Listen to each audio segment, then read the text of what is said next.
Bora mergulhar de cabeça numa das questões mais antigas e, vamos combinar, mais difíceis da filosofia, o tal do problema do mal.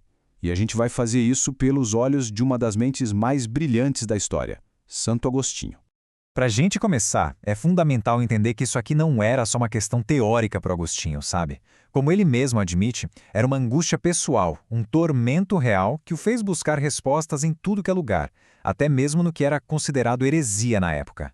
E essa é a grande pergunta, o paradoxo que tirava o sono de Agostinho. Pensa bem, se tudo que existe vem de um Criador que é pura bondade, o mal não deveria nem ter espaço para existir.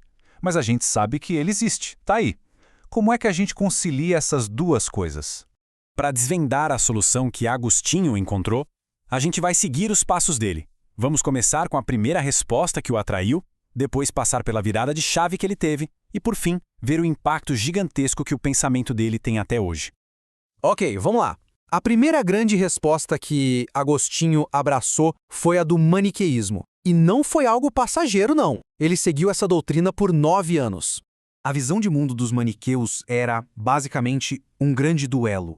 Eles acreditavam que existiam dois deuses supremos, eternos e opostos. Um deus do bem, ligado à luz e ao espírito, e um deus do mal, ligado às trevas e à matéria. O nosso universo seria o campo de batalha dessa luta sem fim entre os dois.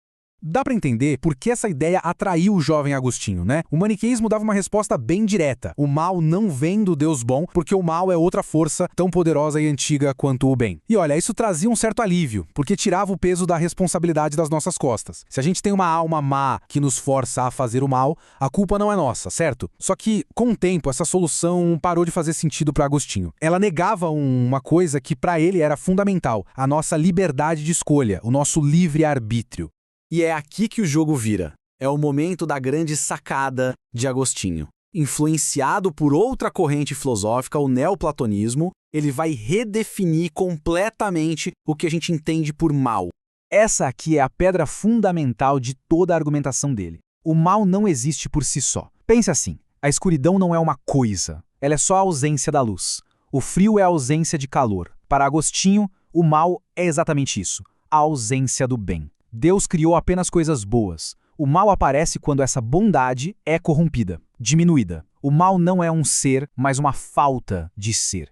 Partindo dessa ideia, Agostinho vai separar o mal em dois tipos. Primeiro, tem o mal moral, o pecado. Esse é o mal que a gente faz, e o autor somos nós, com a nossa vontade. Depois tem o mal físico, como a dor e o sofrimento. Esse é o mal que a gente sofre, e seu autor seria Deus, agindo como um juiz justo que aplica uma pena ou um castigo. Então, atenção nisso, Deus nunca é o autor do pecado, mas é o autor do castigo. E para Agostinho, até o castigo, que parece algo ruim, na verdade é um bem dentro do plano geral, porque ele serve para restaurar a ordem que o pecado quebrou.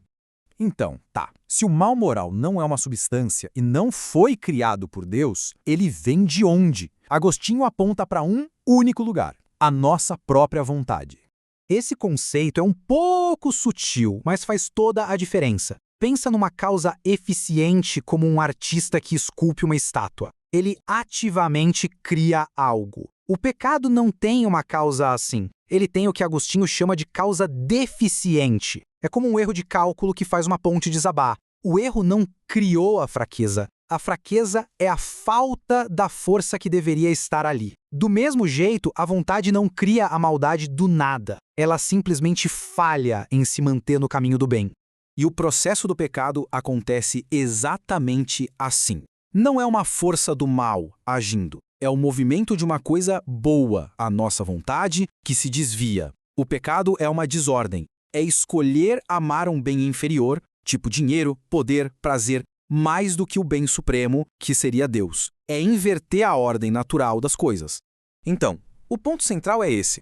Para Agostinho, a raiz de todo mal moral está dentro da gente, numa escolha livre e desordenada da nossa vontade. A culpa nunca é do Criador.